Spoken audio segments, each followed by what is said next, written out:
The Guyana Elections Commission says 83% of the Army, Police, and Prison Service turned out to cast their ballots in early voting. From the Army, 2575 of 3100 eligible ranks voted. The police recorded 5727 ballots from 6909 ranks, and the Prison Service, 397 of 466 officers turned up. By comparison, turnout in 2020 was just 81%. Chief Elections Officer Vishnu Prasad said the exercise was carried out in full compliance with the law, and apart from minor glitches early in the day, there was nothing to cast doubt on its credibility.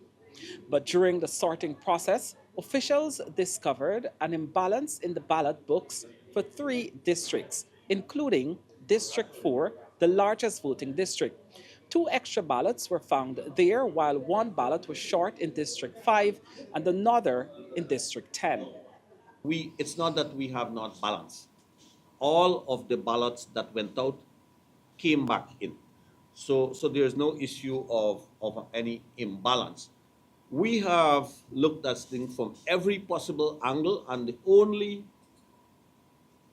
reasonable, logical conclusion that we came up with is that when that was done, a District 5 and District 10 ballot was placed in a District 4 envelope and then placed in the District 4 bin.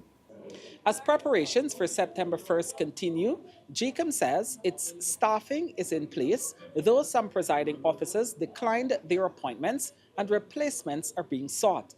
A logistics plan has been rolled out with contingency measures in place to respond quickly to any emergencies. The CEO also outlined strict procedures for after polls close, including posting statements of polls at each station and transporting ballot boxes under heavy police escort with Gecom staff present. But the biggest concern this week is the appearance of photographs of ballots on social media. Prasad said, while the photos are real, they do not undermine the integrity of the process. He reminded that Gecom has already banned the use of mobile phones inside polling places to prevent vote buying and the photographing of ballots. Breaking that rule, he stressed, is a criminal offense that carries fines or even imprisonment. We do not have authority to interfere with a person who may take the cell phone out and try. We will, be, as far as is practicable, apply the rules approved by the Commission. What we will do is make a note of any attempt to photograph the ballot and make a report to the police with reference to the provision that is there to safeguard the secrecy of the ballot.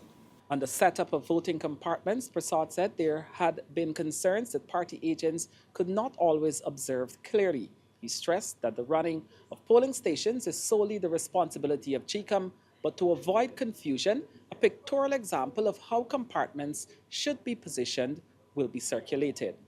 We do not have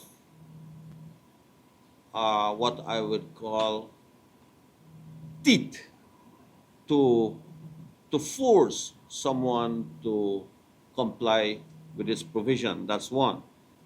Two, we did consider procuring some kind of receptacle which could be used for persons to put their phones in, so you ensure it's there. It's maybe lodge is a suitable word. I assure you that would have slowed up the voting process in a polling station. To have someone to put it would mean having a key of some sort to lock it, then you go and vote and come back and open. That also leaves room for someone having voted, say, I done this and I gone my way and I left it, and then the other person can't use it.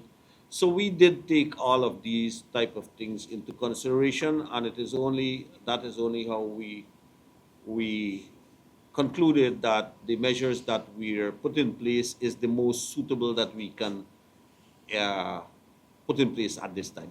The CEO also clarified reports that some electors could not find their names on voters' lists at polling places, noting that many sites host multiple polling stations, each with separate lists.